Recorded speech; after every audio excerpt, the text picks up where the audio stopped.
When we start from our school days, college, and also in company meetings, we use a board, yeah, the physical board where we like try to draw around and then explain how maybe an idea, or like when you're like discussing something, you like to draw around different things. Yeah, it's the same thing. Similarly, when you're entering into a big company, or like even a startup, when you're like explaining something to your teammates, okay, um, instead of like trying to like similar how I'm explaining now, what you could do is that you could use tools like this. Okay, for example, let's say I'm going to just tell that, oh, okay, in this course we're going to cover these, that, and all these things. I'm like telling this thing in a communicative way, but you need to like keep storing this information in your brain, and then you need to process this. Yeah, and then if I try to confuse you, you will get,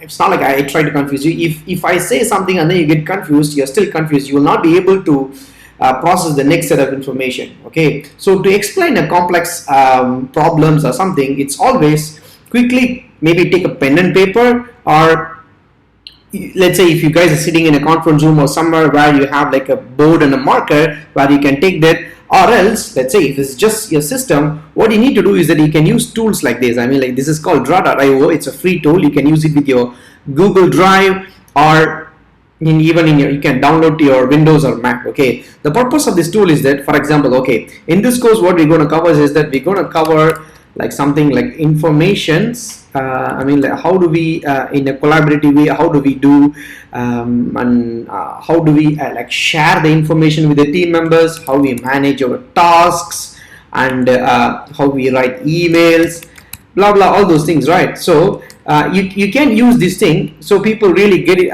like in a visual way, they get what you're like trying to say. For example, okay, so then I will tell them under information, what we're going to do is that we're going to look at the tools like Confluence. Under the tasks, we're going to look at the tools like Jira or Trello.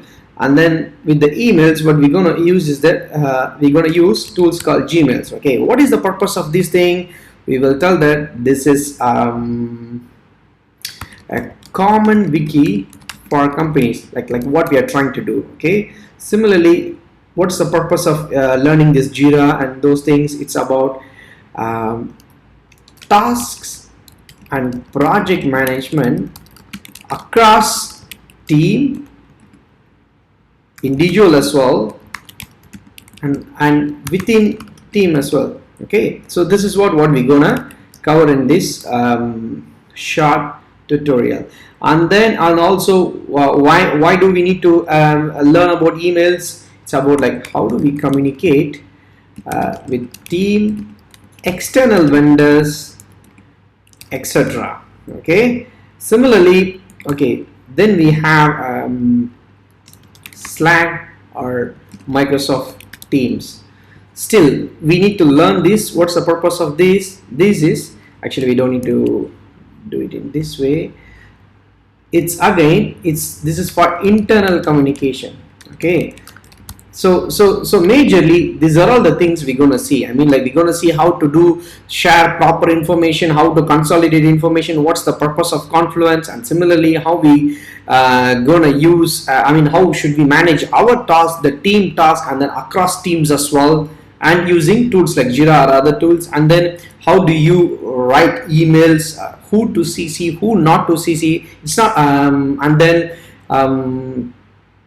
how to write emails to vendor, how to structure your emails, blah blah blah, all those things. Okay, so when before I put this in this visual, previously I was explaining in a text way, yeah, but if you see from this visual way, you clearly get it. Oh, okay, so there is like a 4 parts we're gonna learn from this tutorial, yeah, or course. So when you're like working with your teammates, yeah, when you, let's say there's like, let's say if you want to plan like a Christmas campaign, or let's say you want to sort out your inventories, or like something like you can imagine everything that you may want to use a pen and paper or a board and marker, you can use this kind of tools. And also the best part of this thing is that it's like it's like on the drive. So I mean, like, if I create like new thing, right, I mean, I can save it in my drive, or else if I even when I create like a new, it will ask me where you want me to create and all those things. So it's digital, you can always like refer back, and you can come back and re-edit this as well. And let's say when you make mistakes, for example, let's say you wanted to like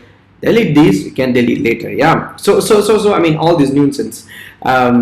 So the goal here is that when you're entering into the company, when you're like trying to explain what you do, or let's say even let's say you are sitting in an interview, okay, and then somebody tell that okay, I'm giving you this challenge. I mean, the interview is telling I'm giving you this challenge, how do you solve? Okay, let's say if English is not your native language, okay, this is just a one use case because this is my personal experience. Or let's say it's a complex thing, you are like a bit nervous, you don't know how to explain these things.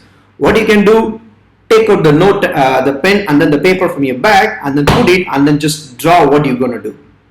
I have did this in different interviews. It has really helped me. I mean, like, so the people can clearly see what I'm trying to do. Sorry, what I'm trying to convey. The objective is what? It's not about whether we are speaking or whether we are drawing properly. And the objective is that can we communicate what we are trying to say to the other side? Yeah, that's the purpose. Okay, let's cancel this.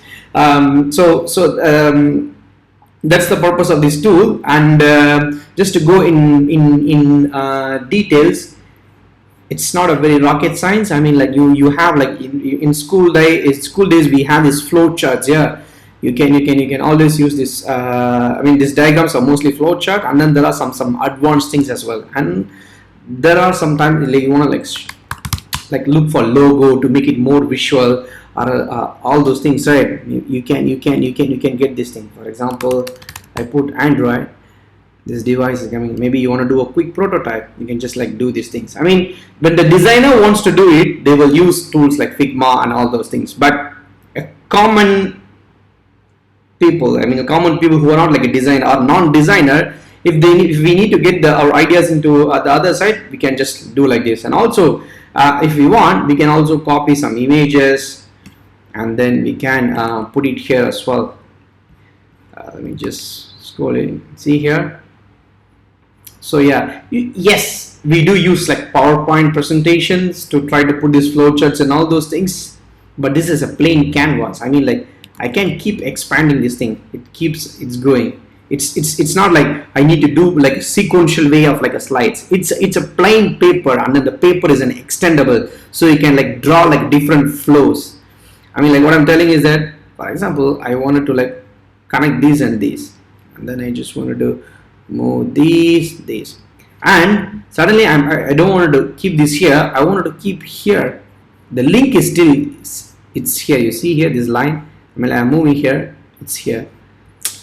So I mean, these are some digital advantages that we have instead of like a pen and paper. But I think you get the main point, yeah. And then other than that, I mean, if there are like few things where maybe you wanted to like explain something in a more colorful way. For example, I mean, you wanted to put some colors to explain. For example, yeah, I use this often. Wait, let me just show you. Whenever I try to explain a certain process, something to my team, green means I always tell that okay, this is already sorted out. Okay, let me just show you some real example. So, because I told you that I will show you real example, right? Wait, this is not. So let me just refresh this. I have this user flow diagram and some things. There are like bit of like a complex information. It's easy for us to, yeah, we don't need to go in detail. For example, this diagram is about like how our users are onboarded and what all the whole process. Okay, so I'm telling you that okay, the marketing bring the traffic, people submit the form submission. I mean, it's not currently, but it's before. So it's an old diagram, and then we follow up with the emails. Then there is some sales calls. People fill the client fills the Google form, and then we JK add this into the Stripe, and then send the subscription. Payment happens. Then after that, we need to get the image assets from the users, and then Tahsin refer the assets from the folder, and then upload it to the config. So there are blah blah blah. The goal of this flowchart is that we try to identify how is the user flow, and what are the things are automated and what are the things are not automated, and what are the things are in process. So the green means is done, red means is like something we need to do, orange is something is like already happening, maybe we need to do. So you can use this colors representation to explain something as well. And of course, I mean, if you want to have some sort of like this what is this, some divider lines to explain, or else if you want to put like an outer lay boxes, you can do that. So I think by looking at this diagram, you sort of already get like what we have done, right? So you can see here, like, and between these lines as well, if you want to put some notes, you can do here as well. It's up to you how you use it. For example, we are telling that from the stage, from this stage to this stage, the time taken to move is like day 1, day 2, all these things. Okay, and then I hope that's it. So this is the help of the colors. And then other things, just to take some examples, yeah, you can also see here how we have tried to explain some for the end users, how they go, I mean, after they sign up, what is the next process. Before we have our like detailed super urban future, we try to explain all these things in this diagram, and then we collect this information manually and then do it. Okay, but anyway, I guess you get the essence. I hope this is clear. Let's go on to the next video.